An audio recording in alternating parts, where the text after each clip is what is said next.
This is Garis, Masculist, MGTOW flyers. That is 2-3 page essays on the themes of masculism and MGTOW, written by and read aloud by Prof. Dr. Hugo de Garis. This is flyer number 508, entitled Masculist Contempt for Monoconscious Feminist Hypocritical Misandry. Description. In a few years, there will be enough masculists to be able to attend feminist meetings as a group, expressing their contempt for monoconscious feminist hypocritical misandry, pointing out to these women that in reality women oppress men far worse, given that many of women's gender crimes against men last decades. So that the relatively minor ways that men oppress women do not merit the level of misandry shown by monoconscious feminists towards men. If feminists remain monoconscious, then a masculist group of men can bite the fucking heads off these hypocritical misandrists, haranguing them with masculist ideas, telling them how women oppress men far worse, intellectually crushing them with superior masculist intellect and superior male verbal aggression. The flyer itself.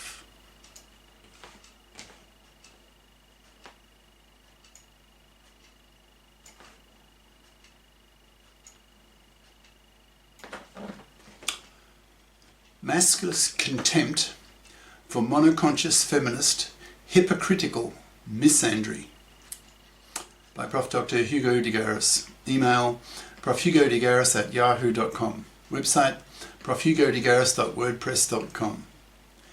Imagine a few years from now at a gender political meeting, in brackets, either with feminists in the audience of either with masculists in the audience of a feminist meeting, or feminists in the audience of a masculist meeting. A feminist makes some misandrist remark, feeling fully justified because she has been brainwashed all her life that gender oppression is a one-way street, and that men are the oppressors of women and deserve women's hatred for the ways that men oppress women, e.g. rape, sexual harassment, domestic violence, etc. Now imagine that masculist ideas have spread through the culture sufficiently that there are half a dozen masculists in the room, that is, in sufficient numbers to make their presence really felt.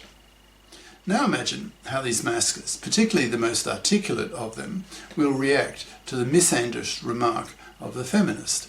He will be very angry at her and will express his contempt of her attitudes because he is a masculist. Due to his knowledge of masculist ideas, he knows that gender oppression is not a one-way street, unlike the monoconscious feminist who, by definition, has only been exposed all her life to the idea that gender oppression is a one-way street. It is that belief that she has not questioned all her life that is her main justification for her public misandry. She feels fully justified at expressing her contempt for men, given her very strong belief that men are the gender oppressors and women are their victims. The masculists, on the other hand, are usually bi-conscious, that is, they've had both their feminist and their masculist consciousnesses raised, so have a basis for comparison as to which sex oppresses more the other sex, that the monoconscious feminist does not have. Masculists know that women's oppression of men is in fact far worse, since many of the gender crimes that women commit against men last decades, in capital letters, and so are hugely more serious than the relatively minor gender crimes that men commit against women. Masculists see that even rape is small beer compared to the decades-lasting manslavery of men by women, by fluffy, economically useless women who, fluffy style, don't bother to FIP up, who don't bother to get career-competent educations, so become fluffies as adults and expect to be able to live off the money and labour of a man, thus manslaving him for decades, a major and hateful gender crime by a woman against a man. Masculists are abolitionists. Masculists see fluffydom as manslavery and manslavery as slavery, and hence hated and a war issue. To have one's masculinist consciousness raised means, effectively, to see fluffydom as manslavery and hence to be hated. So masculists have a hatred of fluffies, seeing them as decades-lasting manslavers to be wiped out, forced to rot on the shelf by being made manless. Once nearly all men have absorbed masculist ideas, no man will be prepared to be manslaved by a hated, manslaving, fluffy parasite, so forcing such women to be manless, hence loveless, sexless, babyless, and spat at for being morally inferior and worthy of hatred, since manslavery is a major gender crime against men, a war issue to masculists. Masculists have an even greater hatred of fluffy feminists and see them as both hypocrites and genociders. Hypocrites because the fluffy feminists who control the divorce courts want equal rights with men in the parliaments but reject equal obligations with men to share equally the burden of earning the living by not bothering to FIP up at high school and college, then expect to parasite off the money and labour of a man for decades of his life. This gender crime of hers is far worse, more diabolical than is rape of a woman by a man, since her gender crime against him, in capital letters, lasts decades. Masculists see fluffy feminists who control the divorce courts also as genociders, since in all their fluffy feminist hypocrisy they behave as feminists in the parliaments, but as fluffies, that is, manslaving parasites in the divorce courts, expecting men to continue to pay for fluffy ex-wives the way men paid for them before the divorce. These fluffy feminists have made divorce so toxic for men, in brackets, for example, fathers will have their kids ripped away from them with a 90% probability. They will lose their house to their fluffy ex-wife so she can raise her kids in it. He'll be forced to pay for his kids, whom he will barely see. He will lose half his wealth and half his stuff to her.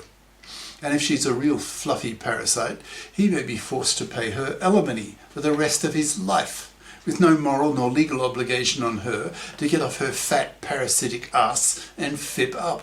Thus she continues to leech off him for decades, committing a major gender crime against him. Masculists know that it was men who liberated women by giving women male-invented science-based medicine. So women have a life expectancy of 85 years and a career window of half a century. So masculists put enormous moral pressure on women to get off their fat parasitic asses and FIP up, become financially responsible adults, and not expect to parasite off a man, fluffy style, for decades. These fluffy feminist hypocrites have made divorce so toxic for men that they've made marriage and paternity toxic for men. In many countries now, 2/3 of young men see what happened to their fathers, their uncles, their older male friends, and wipe their hands of marriage and paternity, saying, "Fuck marriage, fuck paternity. I'm not going to subject myself to a 1 chance in 4 of being financially massacred and have my life ruined by the hated, fluffy, feminist-controlled divorce court system. Fuck that. And fuck the fluffy feminist vermin who control the divorce courts." To overcome fluffydom, masculists push to achieve their major political goal of creating a FIP society. That is, one in which both sexes are raised and educated to be FIPs, so that there is no financial parasitism, no slavery by one sex over the other. Masculists claim that with women's 85-year life expectancy and their half-century career window, that now that women can work, they must work, because anything else is manslavery, and in time, manslavery will get a fluffy killed, as masculists' hatred of manslavery becomes widespread and deeply ingrained in both sexes. Now that 2/3 of young men in many countries refuse to marry and have kids, they are crashing the birth rate and hence are wiping out whole populations, but they are merely reacting to the toxicity of the divorce courts controlled by the hated, fluffy feminists. Masculists claim that these fluffy feminist hypocrites are indirect genociders, since it is these women who are the root cause of the toxicity of the divorce courts, and hence the root cause of men's rejection of marriage and paternity.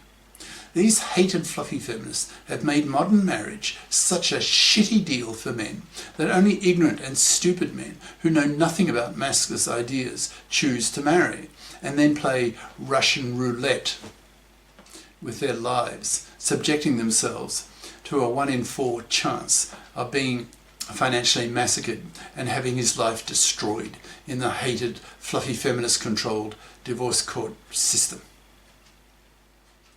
The massacring of divorcing fathers in the fluffy feminist-controlled divorce courts is only one way that women oppress men far worse than vice versa. There are several other major gender crimes that women committed against men that also last decades. For example, paternity fraud, that is, in about 5% or so of pregnancies, the husband is not the father. Imagine the callousness of the mother who lies to her husband that the kid is his when she knows full well that it is not. What a total cunt, who is obviously worthy of real hatred by the masculists, who want such women put behind bars for such a callous, major gender crime against men. This is the end of part 1.